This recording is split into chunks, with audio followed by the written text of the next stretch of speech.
Hello everyone, आज हम electric field find out करेंगे इक्वेटोरियल प्लेन में। लास्ट टाइम हमने डिस्कस किया था इलेक्ट्रिक डाइपोल मूवमेंट के बारे में ही, और इलेक्ट्रिक डाइपोल के लिए हमने उसके एक्सिस पर फील्ड निकाल ली थी। आज हम इक्वेटोरियल प्लेन पे निकालें। तो सबसे पहली चीज क्या होगी, हमें पता करना है कि डाइपोल का इक्वेटोरियल प्लेन क्या होता है, और उस पे कोई पॉइंट पर हम क्या निकालेंगे, इलेक्ट्रिक फील्ड निकालेंगे डाइपोल की वजह से। ठीक है, तो यहां पे गिवन क्या है, डाइपोल, क्योंकि उसके इक्वेटोरियल प्लेन पे हमें क्या निकालना है, फील्ड निकालनी है। तो ये हमारी डाइपोल हमने गिवन मान ली, प्लस की और माइनस की। डाइपोल मोमेंट की डायरेक्शन जो होगी वो माइनस से प्लस की तरफ होगी, ये हमें पता है, और इनके बीच की दूरी जो होगी वो 2a होगी। ओके, नेक्स्ट, इक्वेटोरियल प्लेन क्या होता है ये हमें देखना है, क्योंकि जब हमें ये पता चलेगा कि इक्वेटोरियल प्लेन क्या होता है तभी तो उसी के किसी पॉइंट पर हम फील्ड निकालेंगे। क्योंकि सबसे पहला पॉइंट हमारा क्या था, आइडेंटिफाई द पॉइंट जिस पर फील्ड निकालनी है। तो देखिए, इन दोनों के मिड पॉइंट को काटने वाला जो प्लेन होगा, परपेंडिकुलरली काटने वाला जो प्लेन होगा, वो इक्वेटोरियल प्लेन होगा। दैट मींस ये जो व्हाइट कलर का प्लेन हमने यहां पे शो कर रखा है, ये इक्वेटोरियल प्लेन है यहां पर। ठीक है, इसको और विजुअलाइज करने के लिए चलिए एक और डायग्राम यूज कर लेते हैं। देखिए जरा, जैसे ये हमारी डाइपोल है, तो हमने इसके एक्सिस पर तो फाइंड आउट कर लिया था, ये पॉजिटिव चार्ज है, अगर ये नेगेटिव चार्ज है तो हमने देखा था कि इलेक्ट्रिक फील्ड ऐसे है और बीच में इलेक्ट्रिक फील्ड ऐसे है। ठीक है, मैग्नीट्यूड भी फाइंड आउट कर लिया था। अब इक्वेटोरियल प्लेन का क्या मतलब है, देखिए इसके मिड पॉइंट को कट करने वाला जो प्लेन होगा यहां पर, देखिए ऐसे, ये प्लेन, और यहां पर आप देखेंगे हमेशा तो फील्ड ऐसे जा रही होगी। ठीक है, अभी हम प्रूव भी कर लेंगे इस चीज को, लेकिन देखिए पॉजिटिव चार्ज है तो फील्ड हमेशा ऐसे पॉजिटिव से नेगेटिव की तरफ ही जाती है ना। और ये 3D डायग्राम है, तो उससे हमें विजुअलाइज करने में भी आसानी होगी कि इसके हर पॉइंट से फील्ड लाइन जा रही होगी, हर पॉइंट से फील्ड लाइन जा रही होगी, और यहां पर क्या होगी, हमेशा परपेंडिकुलर होगी। ठीक है, तो यहां पर इलेक्ट्रिक फील्ड की डायरेक्शन हमें मिल गई। अब इसी किसी ऐसे ही किसी पॉइंट पर हमें इलेक्ट्रिक फील्ड निकालनी है। डजेंट मैटर आप कहीं भी पॉइंट ले लो, क्योंकि ये जो अरेंजमेंट है ये 3D अरेंजमेंट है, ये कोई 2 डायमेंशनल अरेंजमेंट नहीं है फील्ड का। जो आप प्लेन लोगे तो डिफरेंट पॉइंट से फर्क पड़ जाएगा। तो हमारे पास क्या था, दो चार्जेस, प्लस क्यू और माइनस क्यू, इनके बीच की दूरी कितनी थी, 2a, और एक प्लेन हमने ऐसे ले लिया था, इस प्लेन पर कोई पॉइंट हमने लिया है, यहां पर हम निकालेंगे इलेक्ट्रिक फील्ड। ओके, तो देखिए ये हम समझ गए हैं इक्वेटोरियल प्लेन पे निकालना है। अब हम इसको ना रब कर देते हैं प्लेन को, ताकि जो डायग्राम है वो थोड़ा सा दिखने में सही लगे। अदरवाइज बहुत सारी चीजें हो जाएंगी, क्राउडेड हो जाएगा, तो प्रॉब्लम होगी हम लोगों को। ठीक है, डेरिवेशन करते वक्त आप सिंपल पॉइंट दिखा सकते हो, उसमें कोई प्रॉब्लम नहीं है। तो यहां पर ये मिड पॉइंट है, यहां पर हमने कोई पॉइंट ले लिया, यहां पर हम इलेक्ट्रिक फील्ड निकालेंगे पी पॉइंट पर। ठीक है, अब सारी दूरियां जो होती हैं, सारे डिस्टेंसेस जो होते हैं डाइपोल के सेंटर से मेजर होते हैं, तो ये जो दूरी हो गई ये हो गई आर। ठीक है, तो इतना अरेंजमेंट हमें गिवन है ऑलरेडी, और हमें क्या निकालना है, यहां पर इलेक्ट्रिक फील्ड निकालनी है, ईपी हमें कैलकुलेट करना है। ठीक है, so we have to find out what is electric field at point P along with the direction. अब यहां पर हम क्या कर सकते हैं, ये अरेंजमेंट सारा हमें गिवन है। पहला स्टेप हमारा क्या था, वो पॉइंट आइडेंटिफाई करना जिस पे फील्ड निकालनी है। दूसरा पॉइंट हमारा क्या है यहाँ पर, दूसरा पॉइंट है हमारा कि किन किन चार्जेस की वजह से फील्ड है उसको ड्रॉ कर लीजिए। ठीक है, तो यहां पे इस चार्ज की, पॉजिटिव चार्ज की वजह से फील्ड जो होती है वो हमेशा आउटवर्ड होती है, तो यहां से जो फील्ड जाएगी वो ऐसे जाएगी। ठीक है, और यहां से जो फील्ड जा रही होगी वो कैसे जाएगी, देखिए एक बार जरा, ये नेगेटिव चार्ज है, हमेशा फील्ड जो होगी वो इसकी तरफ आएगी। ओके, तो हमारे पास जो फील्ड है वो कुछ इस तरह से जा रही होगी। ये किसकी वजह से है फील्ड, ये फील्ड जो है ये पॉजिटिव चार्ज की वजह से है, और ये हमारी नेगेटिव चार्ज की वजह से है। ठीक है, अगर हम इन दोनों फील्ड्स का रिजल्टेंट निकाल लें तो हमारी इलेक्ट्रिक फील्ड निकल जाएगी पी पॉइंट पर। ठीक है, ये दोनों वेक्टर क्वांटिटी है। अब इसके लिए क्या करेंगे हम, इसका रिजल्टेंट निकालने के लिए हमारे पास दो तरीके हैं, या तो हम parallelogram law of vector addition use कर ले, या फिर हम क्या यूज कर ले, यहाँ पर resolution of vector technique use कर ले। तो हम कोई भी यूज कर सकते हैं, मैं यहाँ पर resolution of vector technique use कर रहा हूँ। ठीक है, दैट इज सिंपल एक्चुअली, इसलिए हम यहाँ पर वही यूज कर लेते हैं। तो मैंने क्या किया, दो परपेंडिकुलर लाइंस ले ली, इनके अलोंग दोनों की इलेक्ट्रिक फील्ड को हम रिजोल्व कर लेंगे। पर रिजोल्व करने के लिए हमें कुछ चाहिए होता है, क्या, एक तो इनका मैग्नीट्यूड और दूसरा एंगल चाहिए होता है हमें। ठीक है, ये एंगल हमें पता होना चाहिए। तो देखिए जरा ध्यान से, अगर ये एंगल थीटा है, अगर ये एंगल थीटा है, देखिए ये हमारा हॉरिजॉन्टल हो गया और ये सेम लाइन है, तो ये एंगल भी हमारा कितना हो जाएगा, थीटा हो जाएगा। ठीक है। सिमिलरली अगर ये एंगल थीटा है तो ये भी थीटा होगा। क्यों? क्योंकि ये जो दोनों डिस्टेंसेस हैं, ये दोनों डिस्टेंसेस होंगे इक्वल, ये दोनों डिस्टेंसेस होंगे इक्वल। ठीक है। क्यों? क्योंकि मिड पॉइंट से आप ड्रॉ कर रहे हैं लाइन, तो ये आइसोसेलेस ट्रायंगल बनेगा। और आइसोसेलेस की जो इक्वल साइड्स होती है, उनके कॉरस्पॉन्डिंग एंगल जो होते हैं, अपोजिट एंगल्स भी क्या होंगे, इक्वल होंगे। तो अगर ये थीटा है तो ये भी थीटा है और ये भी थीटा है, तो एंगल तो हमें पता है। ठीक है। ये साइड हमारी ए है, इतनी इतनी लेंथ जो है वो हमारी ए लेंथ है, यहां पे इतनी लेंथ। ठीक है। क्या हम ये दूरी निकाल सकते हैं? तो it is obvious, we can find out. ये एंगल 90 डिग्री है, तो ये जो होगा, ये perpendicular square plus base square under root, तो यहां पे under root A square plus R square हो जाएगी ये दूरी। और ये दोनों बराबर हैं, तो ये भी कितनी हो जाएगी, under root A square plus R square. ठीक है। ये दूरी हमें चाहिए क्यों? जब हम इलेक्ट्रिक फील्ड निकालेंगे इस पॉइंट चार्ज की वजह से कुछ दूरी पर, तो वो दूरी हमें पता होनी चाहिए, वो डिस्टेंस हमें पता होना चाहिए। Okay, so I think up to here it is fine. ठीक है। तो हमें क्या करना था, ये फाइंड आउट करना था। और ये फाइंड आउट करने का तरीका क्या है हमारे पास? हम अगर E प्लस और E माइनस का वेक्टर सम कर लेंगे तो हमें मिल जाएगा। उसके लिए वेक्टर सम करने के लिए हम यहाँ पर resolution of vector technique use करने वाले हैं। ठीक है। तो हम क्या करेंगे, यहां पर दोनों को रिजोल्व कर लेंगे। इसके दो कंपोनेंट होंगे, एक यहां पर और एक यहां पर। ठीक है। तो ये वाला कंपोनेंट जो होगा वो ई कॉस थीटा होगा और ये वाला ई साइन थीटा होगा। ठीक है। I think it is visible, I guess. तो यहां पर ये ई कॉस थीटा हो गया और ये ई साइन थीटा हो गया। ठीक है। Otherwise let's do it like this. Okay. तो आई थिंक अब अच्छा क्लियर हो जाएगा ये। चलिए नेक्स्ट हमारे पास क्या है, अब हमें ये वाला वेक्टर भी रिजोल्व करना है। एक बार इसको रिजोल्व कर लिया, इसका काम खत्म। इसको जब रिजोल्व करेंगे तो ये एंगल थीटा होने की वजह से यहां पर ई कॉस थीटा एक और आएगा, और इसका एक होगा नीचे की तरफ कंपोनेंट। देखिए यहां पर अगर हम बात करें इसका, तो इसका ऊपर की तरफ कंपोनेंट था। यहां पर अगर ई माइनस की बात करें तो इसका नीचे की तरफ कंपोनेंट है, जो कि होगा ई साइन थीटा। ठीक है। यहां पे देखिए ई साइन थीटा और E sine theta equal and opposite है। क्यों? क्योंकि देखो ये दूरी बराबर है, दोनों चार्जेस बराबर है, तो इन दोनों का मैग्नीट्यूड तो बराबर ही होगा। अगर हम मैग्नीट्यूड निकाल लें यहां पर, तो वो हो जाएगा इक्वल। तो मैं यहां पर इसको लिख नहीं रहा हूं, नहीं तो ये बहुत ज्यादा खराब लगने लगेगा, डायग्राम में कुछ समझ में ही नहीं आएगा मैं। ठीक है। लेकिन हम ये बात समझ सकते हैं कि ये दोनों का मैग्नीट्यूड क्या है, इक्वल है। और यहां पर मैं लिख देता हूं ये कि E plus is equals to E minus is equals to E. क्यों? क्योंकि दोनों का मैग्नीट्यूड सेम होगा, दूरी बराबर है, चार्ज बराबर है, K Q by R square formula use करें। ये दोनों जो है कंपोनेंट्स ये कैंसिल आउट हो जाएंगे क्योंकि इक्वल एंड अपोजिट है। इन दोनों की बात करें तो ये सेम डायरेक्शन में है, तो ये ऐड हो जाएंगे, ई कॉस थीटा और ई कॉस थीटा ये ऐड हो जाएंगे दोनों कंपोनेंट। तो टोटल अगर मैग्नीट्यूड की बात करें फील्ड का, जो रिजल्टेंट हमें चाहिए था, उसका मैग्नीट्यूड अगर हम फाइंड आउट करें, ईपी का मैग्नीट्यूड की अगर हम बात करें, तो ईपी का मैग्नीट्यूड कितना होगा, E cos theta plus E cos theta, that means 2 E cos theta. Okay, so ये हो गया हमारे पास मैग्नीट्यूड।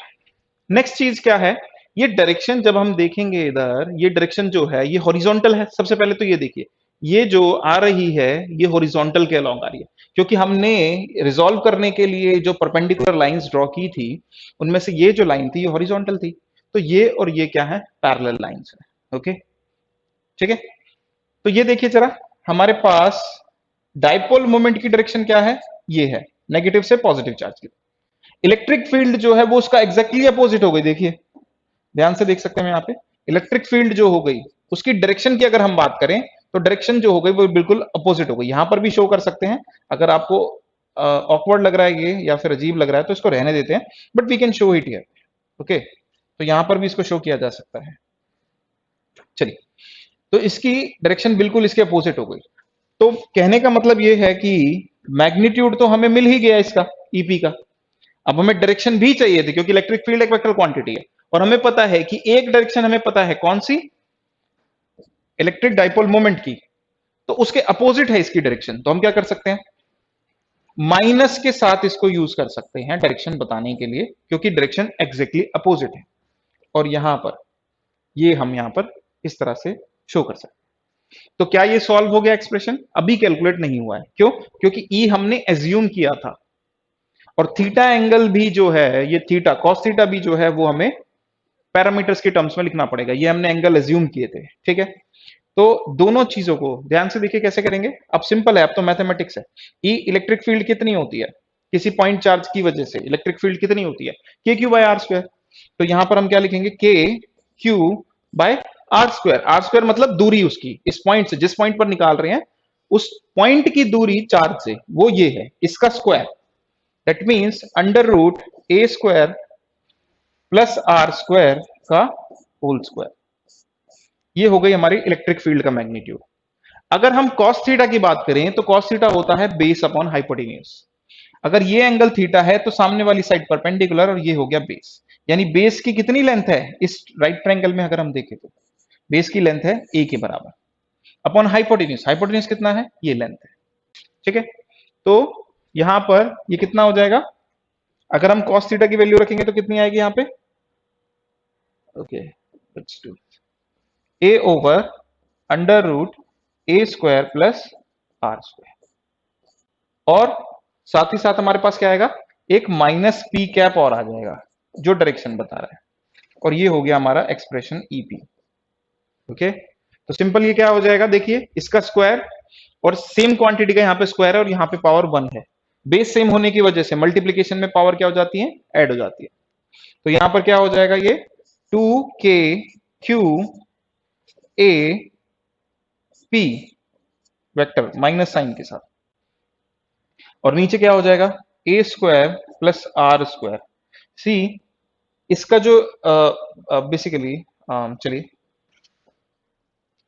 अंडर रूट में ये जो क्वांटिटी है और ये जो क्वांटिटी है, इनकी पावर जो है वो ऐड हो जाएंगी। तो इसकी पावर कितनी हो गई, 3 हो गई। अगर हम यहां से रूट हटा दें तो रूट का मतलब क्या होता है, पावर हाफ। तो हम ऐसे भी लिख सकते हैं यहां पर A square plus R square power 3/2, ठीक है। या फिर इसको हम इस तरह से लिख सकते हैं, चलिए डिफरेंट स्क्रीन ले लेते हैं। तो हमारे पास जो इलेक्ट्रिक फील्ड का एक्सप्रेशन जो आया हमारे पास, -2 kp q a,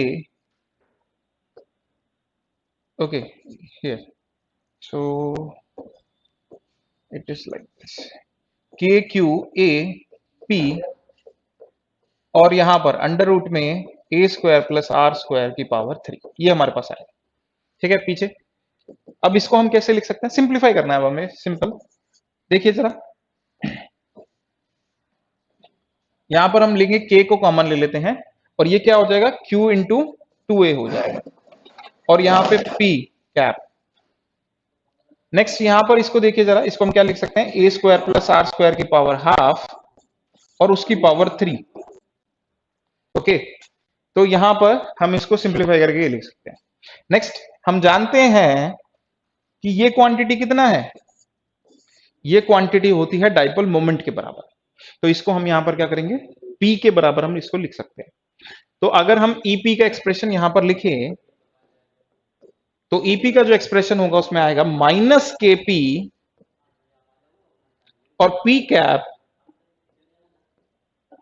और यहां पर A square plus R square की पावर 3/2, ओके। और k की जगह हम 1/4 पाई एप्सिलॉन नॉट लिख सकते हैं, और ये जो होगा ये हमारा फाइनल एक्सप्रेशन हो गया। एग्जैक्ट रिलेशन हमारा हो गया इलेक्ट्रिक फील्ड फाइंड आउट करने के लिए इक्वेटोरियल प्लेन में किसी पॉइंट P पर, ओके। तो अगर एग्जैक्ट फार्मूला आपको यूज करना है तो ये यूज करेंगे, पर हम जानते हैं शॉर्ट डाइपोल के लिए, या फिर अगर जो ये पॉइंट दूर है R जो है वो बहुत ही ज्यादा दूर है A से, तो हम क्या कर सकते हैं, यहां पर ए स्क्वायर को नेग्लेक्ट कर सकते हैं। तो हमारे पास एक अप्रोक्सीमेट फॉर्मूला मिलेगा जो कि होगा -kp, p और p कैप, ये p वेक्टर बन जाएगा, और यहां पर क्या बचेगा, आर स्क्वायर की पावर 3/2। तो यहां पर ये कैंसिल आउट हो जाएंगी, जिसकी वजह से ईपी जो होगा हमारे पास, उसका अप्रोक्सीमेट रिलेशन जो आएगा वो आएगा के ओवर आर क्यूब, और यहां पर हमारे पास आ गया पी वेक्टर। ओके, अगर हम रिकॉल करें तो हमारे पास एक्सिस पे जो फॉर्मूला आया था ये उसका हाफ है, ठीक है। वहां पे 2 kp आया था अपॉन में आर क्यूब, यहां पर हाफ हो गया। दूसरी चीज, यहां पर नेगेटिव साइन है, उस फॉर्मूले में नेगेटिव साइन नहीं था। नेगेटिव साइन का मतलब क्या है? नेगेटिव साइन का मतलब यह है कि इसकी अपोजिट डायरेक्शन। अब इसकी अपोजिट डायरेक्शन का मतलब यह है, देखिए, इसकी अपोजिट डायरेक्शन का मतलब क्या है? यहां पर ये डायरेक्शन है पी की, तो उसकी अपोजिट डायरेक्शन, ये उसका मतलब है। और मैग्नीट्यूड कितना है वो हमने देख लिया। अब एक चीज और यहां पर नोट करने की है कि यहां पर देखिए डिनोमिनेटर में आर क्यूब आ रहा है, मतलब इलेक्ट्रिक फील्ड जो है वो इनवर्सली वेरी कर रही है क्यूब से। जबकि अगर सिंगल चार्ज आप लेते हो, अगर आप कोई सिंगल चार्ज लेते हो पॉइंट चार्ज, उसकी वजह से जो इलेक्ट्रिक फील्ड होती है वो इनवर्स स्क्वायर लॉ फॉलो करती है, और यहां पर क्या कर रही है? क्यूबिकली बेसिकली ये वेरी कर रही है। ओके, और बेसिकली ये है, ये हमें फोकस करना है क्योंकि दो चार्ज हमने इकट्ठे लिए हैं, इस वजह से हम ये चीज हमें मिलती है। ओके, नेक्स्ट अगर हम बात करें इस डायग्राम की, देखिए यहां पर हमने देखा था, तो अब हमें पता चल गया, इस डायग्राम से भी हमें पता चलता है कि इलेक्ट्रिक फील्ड ऐसे ही जा रही है। और अभी हमने उसको सॉल्व करके न्यूमेरिकली भी फाइंड आउट कर लिया कि दोनों कंपोनेंट, दोनों फील्ड्स को, दोनों की वजह से फील्ड को जब हम सॉल्व कर लेते हैं रिजॉल्व करके या किसी भी टेक्निक से, तो वो हमेशा इसके अपोजिट ही आएगी, डाइपोल मोमेंट के अपोजिट आ जाएगी, ठीक है। तो वो हम वैसे भी जानते हैं, डायरेक्शन की हमें प्रॉब्लम है ही नहीं। मैग्नीट्यूड कैसे निकलेगा वो हमने देख लिया है, वो भी हमारा सिंपल प्रोसीजर है। अब ये जो दोनों डेरिवेशन है ना, ये इंपॉर्टेंट है। फील्ड एक्सिस पर निकालना और इक्वेटोरियल प्लेन पे निकालना, दोनों ही इंपॉर्टेंट है। ये एज इट इज डिराइव करने को भी आ जाते हैं एग्जाम में, तो ये डेरिवेशन भी इंपॉर्टेंट है। ओके, तो this is about electric dipole.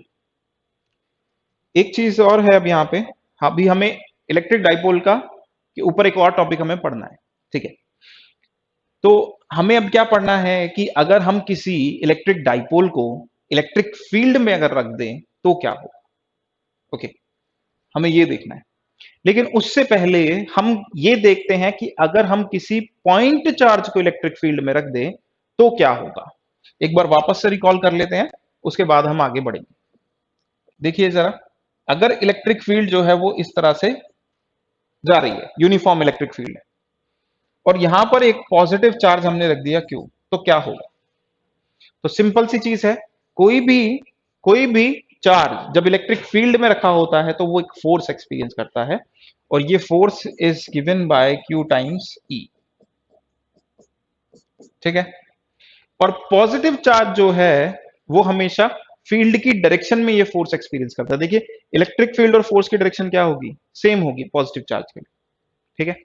तो यहां पर इसके ऊपर जो लगने वाली फोर्स है, अगर मैं उसकी डायरेक्शन कैलकुलेट करना चाहता हूं या डायरेक्शन फाइंड आउट करना चाहता हूं, वो डायरेक्शन ये होगी।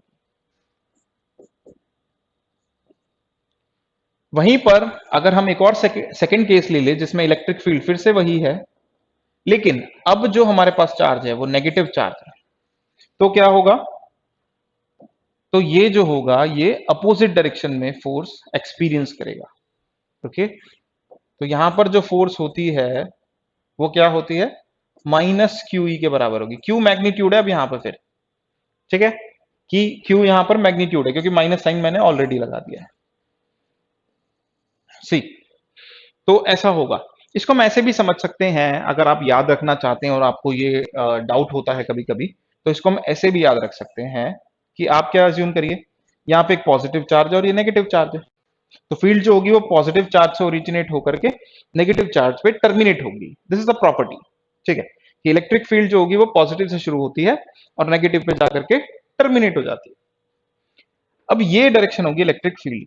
अब देखिए जरा, अगर यहाँ पे पॉजिटिव चार्ज रखूंगा तो ये चार्ज जो होगा ये इसको रिपेल करेगा, और ये चार्ज जो होगा इसको अट्रैक्ट करेगा, अल्टीमेटली ये जाएगा इसी तरफ। दैट मीन्स अगर फील्ड की डायरेक्शन ये है तो चार्ज इस तरफ जाएगा। अगर यहाँ पे नेगेटिव चार्ज हम रख रहे हैं तो ये चार्ज इसको अट्रैक्ट करेगा और नेगेटिव चार्ज इसको रिपेल करेगा, दैट मीन्स लेफ्ट साइड में ही ये जाएगा। तो नेगेटिव चार्ज होगा वो फील्ड के अपोजिट डायरेक्शन में जाएगा।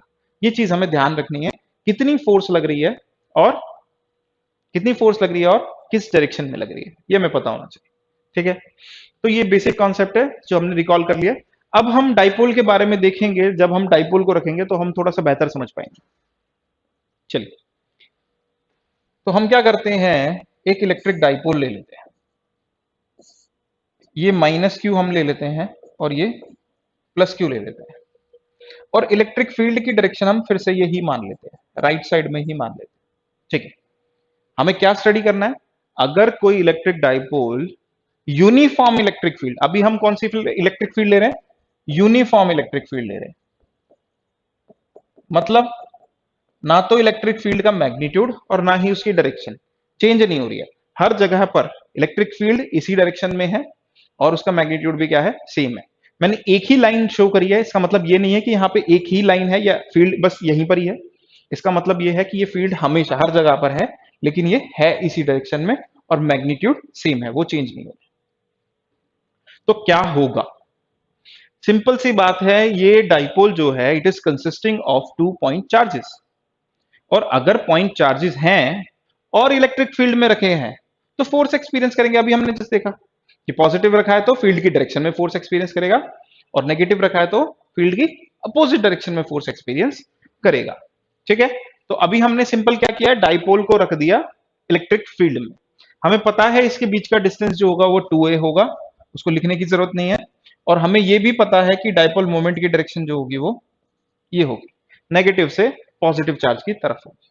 ठीक है, चलिए एक छोटा सा टॉपिक हमारा रह गया है, इलेक्ट्रिक फील्ड की प्रॉपर्टीज को थोड़ा सा डिस्कस करना रह गया है, तो वो हम 5-10 मिनट जिस भी दिन हमें मिलेंगे अभी एक आध दिन में डिस्कस कर लेंगे। पॉजिटिव चार्ज की बात करते हैं। पॉजिटिव चार्ज जो होगा वो फील्ड की डायरेक्शन में फोर्स एक्सपीरियंस करता है, तो ये हो गई हमारी F प्लस। ठीक है, सिमिलरली नेगेटिव चार्ज जो है वो नेगेटिव डायरेक्शन में फोर्स एक्सपीरियंस करता है। ठीक है, तो ये दोनों फोर्सेस यहां पर एक्ट कर रही होंगी डाइपोल पर। अब इन दोनों फोर्स के बारे में हम क्या जानते हैं, ये जो फोर्स है अगर हम इनके मैग्नीट्यूड निकालने चाहें तो पॉजिटिव ये वाली जो फोर्स होगी इसका मैग्नीट्यूड कितना होगा, ई इलेक्ट्रिक फील्ड में रखा है, क्यू चार्ज रखा है, तो कितना मैग्नीट्यूड, क्यू टाइम्स ई। मैग्नीट्यूड कभी भी नेगेटिव नहीं होता। एफ नेगेटिव अगर मैग्नीट्यूड, इसका अगर मैग्नीट्यूड निकालने जाएं तो चार्ज नेगेटिव है, कोई बात नहीं, उससे फर्क नहीं पड़ता क्योंकि मैग्नीट्यूड में पॉजिटिव ही होता है हमेशा। ये चार्ज है और फील्ड यहां पर भी मैग्नीट्यूड इतना ही है, तो Q इंटू ई। तो देखिए जरा, दोनों फोर्स जो है उनका मैग्नीट्यूड आ रहा है एग्जैक्टली सेम, दोनों का मैग्नीट्यूड सेम, और डायरेक्शन देखिए जरा, ये अगर राइट में जा रही है तो ये जा रही है लेफ्ट में। तो क्या हम बोल सकते हैं कि F plus and F minus are equal and opposite forces?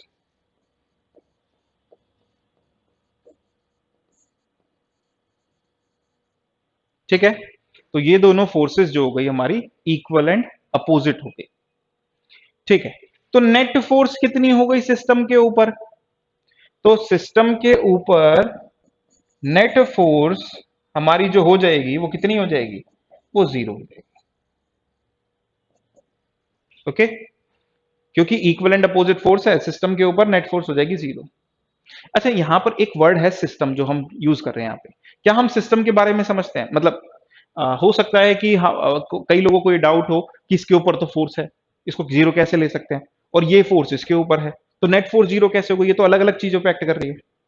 देखिए यहां पर ये जो वर्ड सिस्टम है ना, जो हम बहुत बार यूज करते रहते हैं, इसका बहुत बड़ा इंपॉर्टेंस होता है। अगर आप सिर्फ इस चार्ज को सिस्टम मान रहे हैं, सिर्फ इस चार्ज को, तो इसके ऊपर नेट फोर्स है, ये वाली फोर्स एक्ट कर रही है सिर्फ। अगर आप सिर्फ इसको सिस्टम मान रहे हो ना, नेगेटिव चार्ज को, तो यहां पे नेट फोर्स है और लेफ्ट डायरेक्शन में है।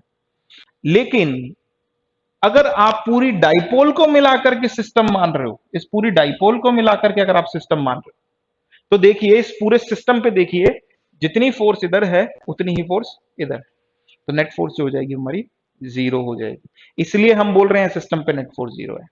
ओके, सिस्टम पे नेट फोर्स हो गई हमारी जीरो, हम इसको रिमूव कर देते हैं। ठीक है, वो समझने के लिए था बस। अगर डाउट है तो आप मुझे मैसेज कर सकते हैं यूट्यूब पे भी, या फिर एप्लीकेशन के थ्रू। We will discuss about system also.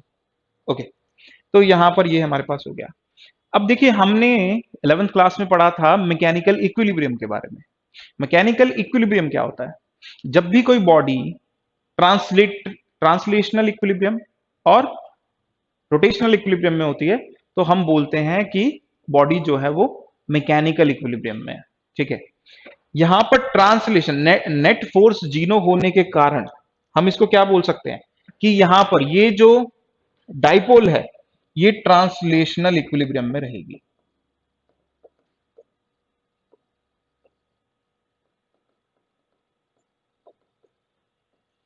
Check, translational equilibrium है। ट्रांसलेशनल इक्विलिब्रियम का मतलब क्या है? जैसे ये हमारी डाइपोल है सपोज करो, तो ना तो ये पूरी डाइपोल, डाइपोल को हमने सिस्टम माना था ना, ना तो ये पूरा सिस्टम एज अ होल पूरा का पूरा उठ करके ना तो राइट शिफ्ट होगा, ना लेफ्ट शिफ्ट होगा, ना नीचे जा रहा है ना ऊपर जा रहा है, ऐसे नहीं जाएगा। ठीक है, ट्रांसलेशनल इक्विलिब्रियम है, ऐसे नहीं जाएगा, सीधा सा फंडा। ये हमें क्लियर हो गया कि ट्रांसलेशनल इक्विलिब्रियम है। लेकिन अभी हम और कुछ चीजें भी देख रहे हैं। फोर्स एक्ट कर रही है तो टॉर्क है कि नहीं है वो हमें देखना है। ठीक है, तो नेट टॉर्क अब हमें देखना है। ओके, तो यहां पर हमारे पास नेट टॉर्क की हमें बात करनी है यहां पे। चलिए, तो पहले इसको एक बार देख ही लेते हैं, डायग्राम को यहीं से ही कंसीडर कर लेते हैं, फिर उसके बाद हम आगे बात करते हैं। देखिए इस पॉइंट के अबाउट सोच के देखिए जरा इसको। इस पॉइंट के अबाउट इसको इधर खींचा जा रहा है और इधर से खींचा जा रहा है, तो होगा क्या, ये रोटेट करेगा। ये जो दोनों फोर्सेस ऐसे खींच रही हैं इसको, ये डाइपोल को रोटेट करेंगी। अब डाइपोल अगर रोटेट हो रही है, रोटेट होने का मतलब क्या है, यहां पर रोटेशनल इफेक्ट है। अगर हमने स्टेशनरी रखा था उसके बाद भी डाइपोल रोटेट कर रही है, इसका मतलब रोटेशनल इक्विलिब्रियम है क्या? यहां पर रोटेशनल इक्विलिब्रियम नहीं है। क्यों नहीं है? क्योंकि अगर रोटेशनल इक्विलिब्रियम होता तो रोटेट थोड़ी करती। ट्रांसलेशनल इक्विलिब्रियम था तो ट्रांसलेटरी मोशन कर रही है क्या? नहीं कर रही है। तो रोटेशनल अगर इक्विलिब्रियम था तो इसे रोटेट नहीं करना चाहिए। दैट मीन्स कि ये दोनों फोर्स क्या कर रही है, यहां पर एक टर्निंग इफेक्ट प्रोड्यूस कर रही है इफेक्टिवली, जिसकी वजह से यहां पर क्या होगा, एक नेट टॉर्क होगा। ठीक है, तो ये हमें यहां पर देखना है। अब हमें कैलकुलेट क्या करना है, नेट टॉर्क। नेट फोर्स भी हमने कैलकुलेट कर लिए, जीरो है ये। अब हमें नेट टॉर्क भी यहां पर कैलकुलेट करना होगा। ओके, तो इसको हम कैसे कैलकुलेट करेंगे? देखिए उसके लिए पहले हमें क्या लेना पड़ेगा, वापस से डाइपोल माननी पड़ेगी। ये हमारा पॉजिटिव चार्ज, ये नेगेटिव चार्ज, इस पे फोर्स ऐसे लग रही है, इस पे फोर्स ऐसे लग रही है। ये F माइनस थी हमारी और ये F प्लस थी। आप कुछ भी लिख सकते हैं, वो कोई बहुत ज्यादा मैटर नहीं करता है। ये डायरेक्शन थी हमारी डाइपोल मोमेंट की। और अब हमें देखना है कितना होगा, क्या, टॉर्क। तो सबसे पहले तो हम दोनों की वजह से टॉर्क निकाल लेते हैं, फिर उसको ऐड कर लेंगे। देखिए टॉर्क इसकी वजह से भी होगा, टॉर्क इसकी वजह से भी होगा, और इस मिड पॉइंट के अबाउट ये रोटेट करेगी, डाइपोल जो है यहां पे रोटेट करेगी कुछ इस तरह से। अब ये जो होगा दो टॉर्क का सम होगा, तो हम बोल देते हैं कि जो नेट टॉर्क है हमारा, that is the sum of the torque due to force experienced by the positive charge and the torque due to force experienced by the negative charge। और ये दोनों मिलकर के हमें क्या दे देंगे, नेट टॉर्क दे। लेकिन इंडिविजुअली पहले दोनों का मैग्नीट्यूड निकाल लेते हैं। ठीक है, तो मैं क्या कर रहा हूं, पहले टाउ प्लस का मैग्नीट्यूड निकाल लेता हूं, इसका मैग्नीट्यूड निकाल लेता हूं पहले। मैग्नीट्यूड क्या होता है, मैग्नीट्यूड टॉर्क का क्या होता है? देखिए टॉर्क का एक फॉर्मूला हमने पढ़ा था, tau is equals to R F sine theta. Magnitude की बात कर रहे हैं। ये आर क्या है, ये दूरी है, डिस्टेंस है। किस डिस्टेंस, जहां से जिस पॉइंट के अबाउट रोटेशन हो रहा है और जिस पॉइंट पर फोर्स अप्लाई हो रही है, उन दोनों के बीच की दूरी आई है। ठीक है। एफ क्या है? एफ वो फोर्स है जिसकी वजह से ये रोटेशनल मोशन पॉसिबल हो पा रहा है। और यहां पे थीटा क्या है? Theta is the angle between R and F. R और एफ के बीच का एंगल जो होगा वो थीटा। तो उस केस में जो मैग्नीट्यूड होगा टॉर्क का वो इतना होगा। ठीक है। अब थोड़ा सा ना हमें ध्यान से देखना पड़ेगा, ध्यान से, बहुत ध्यान से। क्या? ये वो पॉइंट है जिसके अबाउट रोटेशन हो रहा है। ओके, इसको हम ओ मान लेते हैं सपोज। अब यहां से यहां तक की दूरी, कहां पे फोर्स लग रही है? इस पॉइंट पे फोर्स लग रही है ना। ये दूरी तो हमें पता है, ये तो कितनी दूरी है? ये तो ए है, ये तो हमें पता है। ठीक है। अब देखो जरा, यहां से अगर तुम ए वेक्टर ड्रॉ करोगे, यानी ये आर वेक्टर अगर ड्रॉ करोगे, तो उसकी डायरेक्शन होगी ये। ठीक है, ये हो गया। नेक्स्ट, ये हमारी फोर्स है एफ यहां पर। ठीक है। ये देखो जरा, इलेक्ट्रिक फील्ड कहां पर जा रही थी? इलेक्ट्रिक फील्ड ऐसे जा रही थी। हमें क्या पता है? रिकॉल कर लीजिए। हमें इलेक्ट्रिक फील्ड की डायरेक्शन पता है, पता है। हमें डायपोल मोमेंट की डायरेक्शन पता है, पता है। अगर दो वेक्टर्स पता है तो उनके बीच का एंगल भी पता है। ठीक है। तो यहां पर ये जो एंगल है, ये एक्चुअली हमें पता है। ये कितना होगा एंगल? सपोज कीजिए थीटा है, तो ये एंगल भी कितना हो गया? थीटा हो गया। तो अब आप देख लीजिए, ए जो है या आर जो था हमारा यहां पर, और एफ जो था हमारा यहां पर, उन दोनों के बीच का एंगल कितना होगा? थीटा होगा कि नहीं होगा? देख लीजिए आप खुद से। ये एंगल कितना हो गया? थीटा। तो इसका मैग्नीट्यूड कितना हो जाएगा? देखिए, यहां पर ये कितना है? आर कितना है? ए के बराबर। ये एफ कितना है? एफ पॉजिटिव के बराबर। एफ पॉजिटिव के बराबर मैग्नीट्यूड। और थीटा क्या है? इन दोनों के बीच का angle which is sine theta. यहां पर भी हमने थीटा मान रखा है उसको। ठीक है। तो ये हो जाएगा। अब लेकिन अगर आप ध्यान से देखें जरा, अच्छा चलिए एक काम करते हैं, पहले टाउ नेगेटिव का भी निकाल लेते हैं मैग्नीट्यूड। इसका मैग्नीट्यूड जब निकालोगे तो फिर से पॉइंट जिसके अबाउट रोटेशन हो रहा है वो ये रहा, जिस पॉइंट पे फोर्स लग रही है वो ये रहा। तो ए की जो डायरेक्शन हो गई वो ये हो गई। ठीक है। तो इसके देखो जरा, ये एंगल अगर थीटा है तो वर्टिकली अपोजिट एंगल ये भी थीटा हो जाएगा, तो ये भी एंगल कितना हो जाएगा? थीटा हो जाएगा। अब देखिए फिर से आर और एफ के बीच का एंगल थीटा हो गया, और आर कितना है? ए, और एफ कितना है? एफ नेगेटिव है। तो ये कितना हो जाएगा? A F negative sine theta. अब अगर हम रिकॉल करें तो एफ पॉजिटिव और एफ नेगेटिव को वापस से देखिए जरा, इन दोनों का मैग्नीट्यूड बराबर था और कितना था? Q E. ठीक है, दोनों बराबर हैं। कितना मैग्नीट्यूड है? Q E. तो यहां पर हम कितना रख सकते हैं दोनों का मैग्नीट्यूड? क्यू ई के बराबर हम दोनों का मैग्नीट्यूड रख सकते हैं। तो यहां पे इन दोनों को रिप्लेस करके क्यू ई रखा जा सकता है। That means tau positive is actually equals to tau negative. Magnitude की बात करें, आप ये लगाइए मत लगाइए वो आपके ऊपर है। ठीक है। और ये किसके बराबर हो गए? ए क्यू इंटू ई साइन थीटा। ये दोनों बराबर हैं, और ये बराबर हैं इसके। क्यों? क्योंकि इन दोनों में एफ की जगह पर ये रखा जा सकता है। नेक्स्ट, हमें तो टोटल टॉर्क निकालना था। अब टोटल टॉर्क कितना होगा? इसको ऐड करते दो बार, ट्वाइस हो जाएगा, या फिर जीरो हो जाएगा, या फिर कुछ और हो जाएगा। कैसे पता चले? कैसे ऐड होंगे ये दोनों टॉर्क्स, ये हमें सोचना होगा। तो टॉर्क एक वेक्टर क्वांटिटी है, और वेक्टर क्वांटिटी का वेक्टर एडिशन होता है। अब यहां पर हम इन दोनों का एडिशन कैसे होगा? दो तरह से देख सकते हैं। ठीक है। ये देखिए जरा, ये जो फोर्स है ये क्लॉकवाइज रोटेट करा रही है। ये वाली फोर्स जो है वो इसको क्लॉकवाइज रोटेट करा रही है, और ये वाली फोर्स भी क्या कर रही है? क्लॉकवाइज रोटेट करा रही है। तो दोनों फोर्स सेम ही तरह का टर्निंग इफेक्ट प्रोड्यूस कर रही है यहां पर। तो टॉर्क जो होगा वो भी सेम डायरेक्शन में ही होगा। तो टॉर्क जो होगा वो डायरेक्टली ऐड हो जाएगा। तो नेट टॉर्क अगर हम बात करें तो उसका मैग्नीट्यूड कितना हो जाएगा? A times Q E sine theta.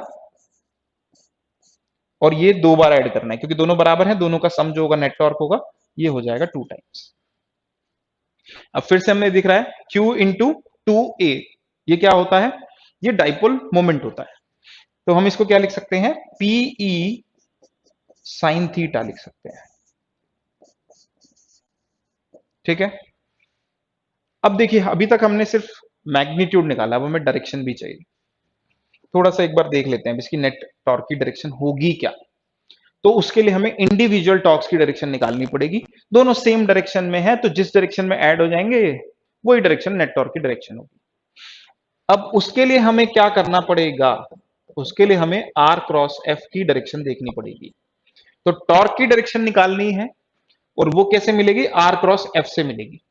ठीक है, ठीक है, आर क्रॉस एफ से।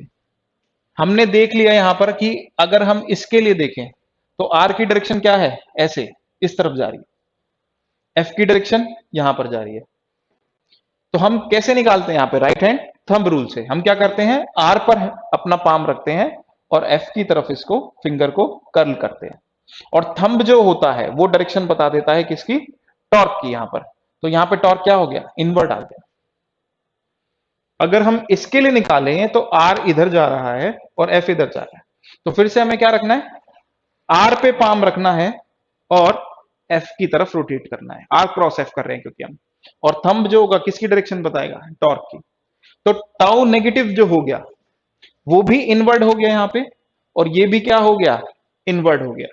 दोनों टॉर्क इनवर्ड है इसलिए ऐड हो गए। नेट टॉर्क भी कहां होगा, अगर दो वेलोसिटीज या दो फोर्स सेम डायरेक्शन में है तो नेट फोर्स भी सेम डायरेक्शन में आएगी। दोनों टॉर्क अगर इनवर्ड हैं तो दोनों का सम भी इनवर्ड रहेगा। ठीक है, तो यहां पर ये क्या है, ये है इनवर्ड डायरेक्शन।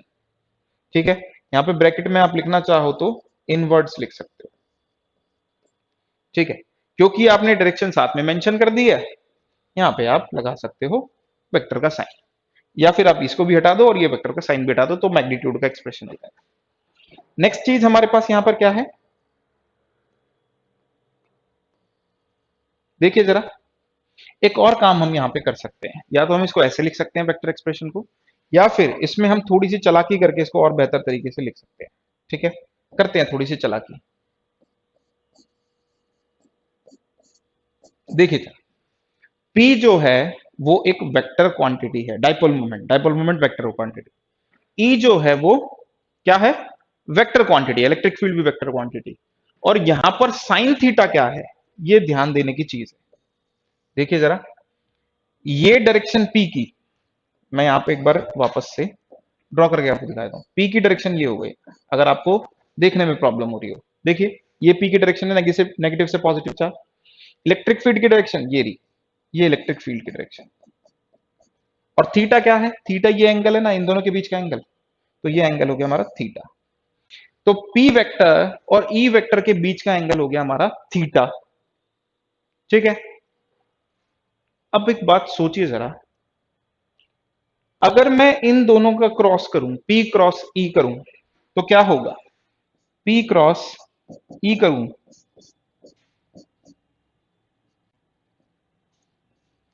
तो क्या होगा, ये हो जाएगा PE sine theta N cap. N cap कहां जाएगा, ये इनवर्ट जाएगा, क्योंकि P क्रॉस E इनवर्ट जाएगा। देखिए P क्रॉस E की डायरेक्शन क्या होगी, P पे रखा पाम, E की तरफ रोटेट करा फिंगर्स को, तो इनवर्ट आ गई हमारी डायरेक्शन यहां पर P क्रॉस E की। अब सेम चीज को जरा यहां पे नोटिस कीजिए थोड़ा सा। P एक वेक्टर क्वांटिटी, E एक वेक्टर क्वांटिटी, और साइन थीटा, थीटा जो है वो इन दोनों के बीच का एंगल। अभी हमने देख लिया फिगर से, तो क्या हम इसका इसका जो मैग्नीट्यूड होगा वो P क्रॉस E रिप्रेजेंट कर सकता है कि नहीं कर सकता, कर सकता है। लेकिन सेम चीज को E क्रॉस P भी रिप्रेजेंट कर सकता है, बट हमारी डायरेक्शन क्या है, इनवर्ट्स है, जिसकी वजह से हमें P क्रॉस E ही लेना पड़ेगा, E क्रॉस P नहीं ले सकते। अगर आपने E क्रॉस P ले लिया तो E पर पाम रख करके P की तरफ रोटेट करेंगे, तो फिंगर जो है बाहर की तरफ है, थंब, जिसका मतलब क्या है कि हमारा जो ये क्वांटिटी है ये आउटवर्ड आनी चाहिए, लेकिन डायरेक्शन इनवर्ड है, तो इसलिए P क्रॉस E लिखना, E क्रॉस P नहीं लिख सकते। ठीक है, तो यहां पर इस तरह से हम सारी चीजों को कनेक्ट कर सकते हैं। अगर हमें अच्छे से वेक्टर्स वगैरह समझ में आता है तो ये सारी चीजें तो हम खुद से भी विजुअलाइज कर सकते हैं, समझ सकते हैं। So this is the expression for the electric dipole, the torque experience by the electric dipole. ठीक है, अब नेट टॉर्क जो है यहां पर वो जीरो नहीं है, वो P क्रॉस ही है। उसका मैग्नीट्यूड कितना होगा, PE साइन थीटा के बराबर होगा। This is clear I guess. Okay, तो यहाँ पे रोटेशनल इक्विलिब्रियम आपको नहीं मिलेगा। इवन इफ आप इस डाइपोल को यूनिफॉर्म इलेक्ट्रिक फील्ड में भी रख दोगे ना, तो भी ये रोटेट करेगी यूनिफॉर्म इलेक्ट्रिक फील्ड में भी, लेकिन नेट फोर्स क्या हो जाएगी, जीरो, जिस वजह से ट्रांसलेशनल इक्विलिब्रियम है। डाइपोल ना तो इधर ऐसे ऐसे नहीं जाएगी, ठीक है, पर वो रोटेट करेगी अपनी जगह पर, नेट टॉर्क है। यहां पर मैकेनिकल इक्विलिब्रियम नहीं है, ट्रांसलेशनल इक्विलिब्रियम है, रोटेशनल इक्विलिब्रियम नहीं है, ठीक है। ये सब कॉन्सेप्ट जो है ये हमने 11th क्लास में पढ़ रखे हैं, ठीक है। वापस से हमने रिकॉल भी कर लिया थोड़ा थोड़ा, जितनी जरूरत है उनकी। नेक्स्ट चीज क्या है, हमें कुछ केसेस और देखने हैं कि अगर इस इलेक्ट्रिक डाइपोल को हम नॉन यूनिफॉर्म फील्ड में रख दे तो क्या होगा, ठीक है। तो अब हमें क्या करना है, electric dipole in non uniform electric field.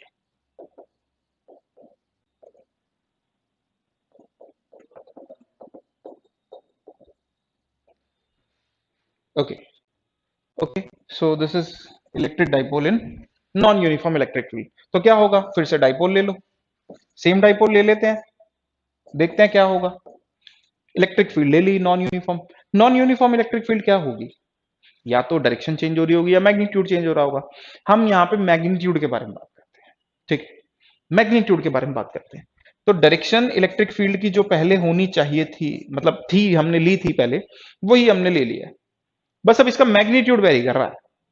लेकिन अब मैग्नीट्यूड कैसे वेरी कर रहा है, मतलब कहीं पे ज्यादा हो, कहीं पे कम हो, नीचे ज्यादा है ऊपर कम है, या फिर लेफ्ट में ज्यादा है राइट में कम है, ये चीज हमें देखनी पड़ेगी, ठीक है। तो यहां पर हम इसको ऐसे एज्यूम कर सकते हैं कि लेफ्ट में ज्यादा है, ये एरो क्या बता रहा है, ज्यादा है, और राइट में क्या है, कम है।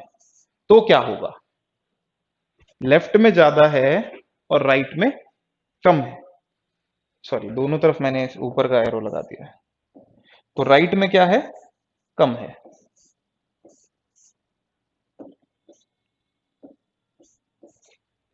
राइट साइड में इलेक्ट्रिक फील्ड का मैग्नीट्यूड कम है, लेफ्ट में ज्यादा है। डायरेक्शन यही है। अगर डायरेक्शन यही है तो यहां पे फोर्स ऐसे ही लगेगी और यहां पे फोर्स ऐसे ही लगेगी। लेकिन देखिए जरा, लेफ्ट में मैग्नीट्यूड ज्यादा है, दैट मीन्स Q इंटू ई का जो प्रोडक्ट होगा वो लेफ्ट में ज्यादा होगा। मतलब डायरेक्शन तो यही है, लेकिन इसकी लेंथ जो होगी वो ज्यादा होगी। वही बात अगर इस वेक्टर की करें, तो राइट में मैग्नीट्यूड इलेक्ट्रिक फील्ड का कम होने की वजह से यहां पर क्यू ई का प्रोडक्ट जो होगा वो कम होगा, जिसकी वजह से ये लेंथ जो होगी वो कम होगी। अब अगर इसे ध्यान से देखा जाए, इसको हम अगर सिस्टम मान रहे हैं, तो होगा क्या यहाँ पे, पूरे सिस्टम के ऊपर लेफ्ट की साइड में एक नेट फोर्स है, क्योंकि लेफ्ट में फोर्स ज्यादा राइट में कम, नेट फोर्स लेफ्ट डायरेक्शन में हो गई। इधर से भी खींचा जा रहा है, इधर से भी खींचा जा रहा है, इधर से ज्यादा फोर्स से खींचा जा रहा है, तो कहां भागेगा, डाइपोल उधर भागेगा। तो क्या अब नेट फोर्स जीरो है, नहीं, अब नेट फोर्स भी जीरो नहीं है, not equal to zero. Magnitude की बात कर लेते हैं। तो अब नेट फोर्स भी जीरो नहीं है, क्या टॉर्क होगा, ऑब्वियसली टॉर्क होगा, सेम ऐसे ही रोटेट करेगा, तो टॉर्क होगा, लेकिन टॉर्क भी अनइक्वल होगा। पर टॉर्क जो होगा वो दोनों सेम डायरेक्शन में होंगे, तो ऐड हो जाएंगे, सेम डायरेक्टली ऐड हो जाएंगे, वो कैंसिल आउट नहीं होंगे। इसका ज्यादा टॉर्क और इसका कम टॉर्क दोनों ऐड होकर के टोटल टॉर्क दे देंगे। लेकिन यहां पर ध्यान देने वाली बात यह है कि यहां पर नेट फोर्स भी जीरो नहीं है, ठीक है। तो सिस्टम जो होगा वो लेफ्ट की तरफ यहां पर हमारा मूव करने वाला है, तो यहां पर ट्रांसलेशनल इक्विलिब्रियम भी नहीं है। Okay, so this is the thing. अगर हम यहां पर फील्ड ज्यादा रखें और यहां पे फील्ड कम रखें तो क्या होगा, ये फोर्स ज्यादा ये कम, तो ज्यादा फोर्स कम फोर्स, तो सिस्टम राइट की तरफ जाने लगेगा, ठीक है। तो ये सिस्टम पूरा का पूरा उठ करके राइट की तरफ शिफ्ट हो जाएगा। ओके, तो ये है नॉन यूनिफॉर्म फील्ड में जब हम इलेक्ट्रिक डाइपोल को रखते हैं। अब आप कुछ प्रॉब्लम्स दी हुई हैं एग्जाम में, वो ट्राई की, सॉरी एग्जांपल्स प्रॉब्लम हमें दी हुई है एनसीईआरटी में, वो आप ट्राई कीजिएगा, और कुछ डाउट होगा तो कमेंट कीजिए, ठीक है। कोई भी कॉन्सेप्ट है, कोई क्वेश्चन है जो आप पूछना चाहते हैं तो उसको कमेंट कीजिए, हम मुझे नेक्स्ट क्लास में कोशिश करेंगे कि हम उसको ले लें और उसको सॉल्व करके दिखा दें। हमारा नेक्स्ट क्लास का टॉपिक होगा electric flux. Okay, electric flux हम शुरू करेंगे, और थोड़ा-सा चार्ज डेंसिटी के बारे में डिस्कस करेंगे। आप यहाँ तक का ठीक से रिवाइज़ कीजिएगा। अगर आपको आज की वीडियो पसंद आई हो, तो उसको लाइक कीजिए, शेयर कीजिए और हमारे चैनल को सब्सक्राइब करना ना भूलें। बेल आइकन को भी प्रेस कीजिएगा ताकि आपको फ्यूचर में हमारी वीडियोज़ मिलती रहें, नोटिफ़िकेशन आता रहे। Thank you so much.